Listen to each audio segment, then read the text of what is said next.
সুন্দরবনের মরা পশুর খাল ও জোংরা খালের মাঝামাঝি এলাকায় একটি বাঘের মরদেহ ভাসতে দেখা গেছে। মঙ্গলবার বিকেলে স্থানীয় বনজীবীরা বাঘের মরদেহটি দেখতে পেয়ে বন বিভাগকে খবর দেন। বন বিভাগ বাঘটির মরদেহ উদ্ধারে কাজ করছে বলে জানিয়েছে করমজল বন্যপ্রাণী প্রজনন কেন্দ্রের ভারপ্রাপ্ত কর্মকর্তা হাওলাদার আজাদ কবির। দেখেন, একটা বাঘ যেহেতু মানুষ বা প্রাণী যেগুলোই হোক না কেন তার যে কিছু সাধারণ মৃত্যু হতে পারে, তবে অস্বাভাবিক কিছু মৃত্যু অনেক সময় আসে। যেমন তার বয়সজনিত কারণ না হয় যদি অল্প বয়সে মারা যায় অথবা অন্য কোনো কারণে মারা যায়, এটা আসলে ব্যথার কথা। কিন্তু আমি এই পোস্টমর্টম যখন শেষ করলাম, এখন সব শেষে আমি আমার ধারণা মতে, আমার যতটুকু ধারণা যে বাঘটার আসলে বয়স 11 থেকে 12 বছর হবে এবং এটা সাধারণ মৃত্যু।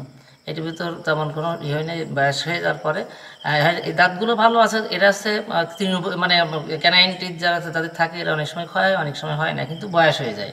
সেই হিসেবে আমার জানা মতে বাঘটার যথেষ্ট সুস্থ থাকলেও এর যথেষ্ট বয়স হয়ে গেছে এবং বাঘটার সাধারণ মৃত্যু হয়েছে বলে আমার ধারণা। বাঘটি অনেকটা ফুলে উঠেছে। শারীরিক অবস্থা দেখে মনে হচ্ছে বেশ কিছুদিন হয়েছে বাঘটি মারা গেছে।